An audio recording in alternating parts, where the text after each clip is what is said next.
And we continue our discussion with Karlsobro, MEP from Sweden. Thank you for joining us. Thank you. We know the situation in Ukraine is worse in each day, and we've seen what were the action of the European Union in terms of refugees crisis, cereal crisis, and all the other effects of the war that Russia started in Ukraine. What do you think it is the most important action of the European Union until now? Yes, as you say, it's a terrible situation, and it's very, very painful to follow what's happening on the ground. I think it's very important that, first of all, that we can continue to support Ukraine militarily, economically, and of course with the humanitarian aid. And secondly, we must push Russia harder.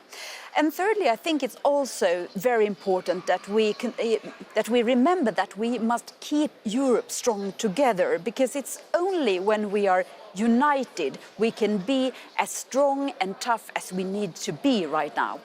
What can the European Union do next, let's say? The winter is coming, and that's a huge pressure on the European citizens and also on Ukrainians in terms of resisting over there on the front line. I think the EU, from the first day since Russia invaded Ukraine, has shown a huge unity. And I think the plan must be to keep that and keep strong together. And what we can do right now is to show that we do what we say, that we continue to push Russia to stay strong when it comes to not finance the war.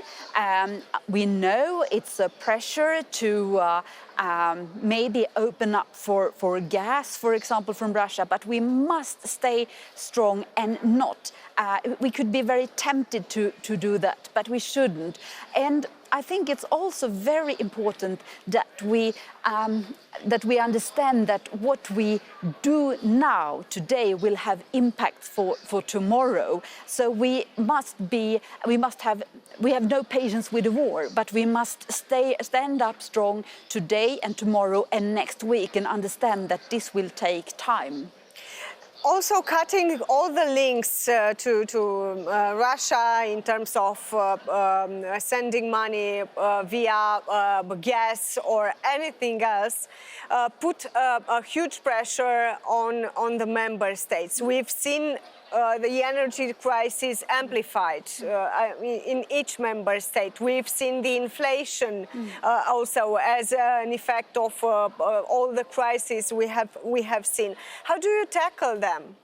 Well, I think the EU has already shown that we can find alternative solutions.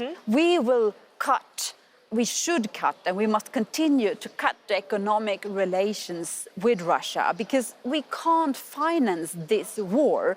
And sometimes we can hear that the sanctions, it doesn't work, but that's not true. The sanctions, they work. Actually, they work, but we have to continue also with to fulfill the decisions when it comes to import of oil and gas.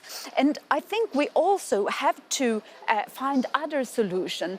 One thing is, for example, to use the frozen assets from Russian assets to finance the reconstruction of Ukraine. We know that it's legally, it's problematic from a legal point of view, but we have to find out possible solutions for that, because we have to, as we said, continue to support Ukraine, but we must already today start to find out a clear way to support Ukraine to rebuild the future. And it will cost a huge sums of money. And I think it's also very important that Russia contribute to that.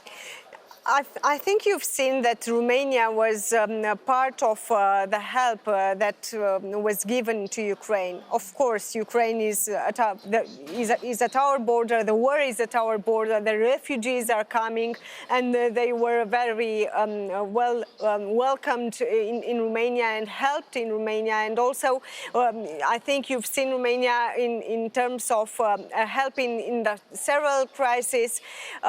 Is it possible to see some other member states being part of this huge help, or will you, let me be so direct, will you join us in helping Ukraine? I think we have used the different methods together to support Ukrainian refugees.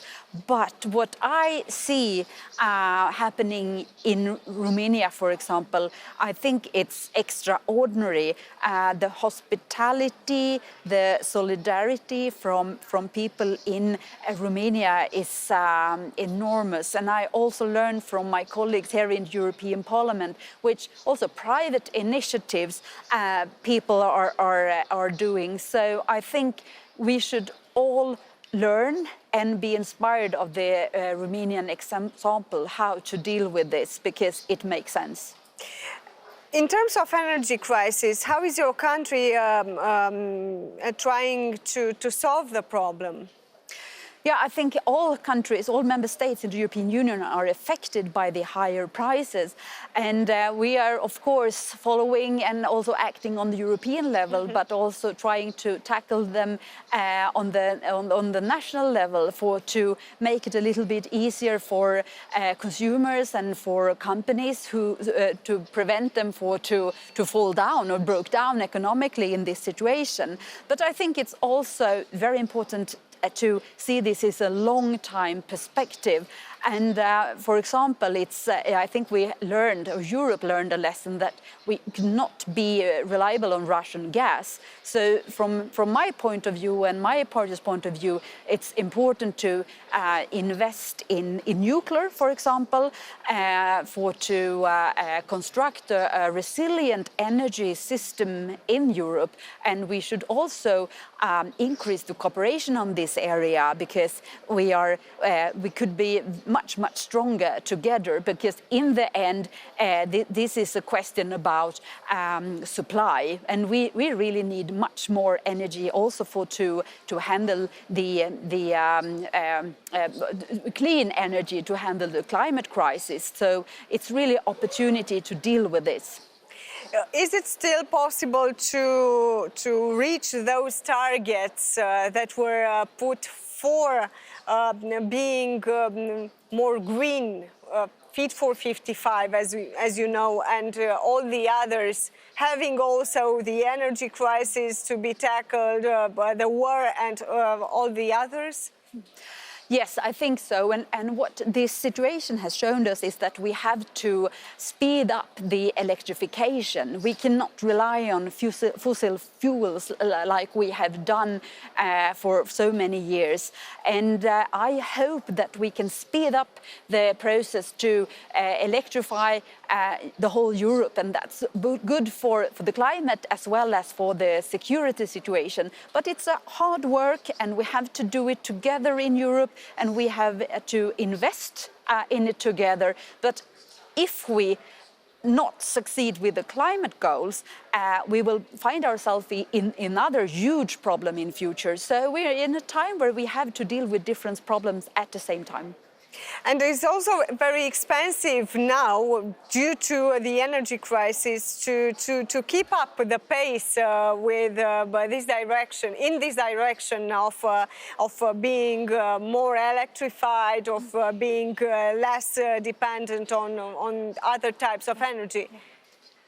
Yeah, we can see the high prices, but we have to see this also in a long-time perspective and learn from this lesson, because what we know is that we need probably more electricity in future to provide enough energy for economic growth, and that's super important for jobs, for prosperity. But electrification is also fundamental to reach the climate goals.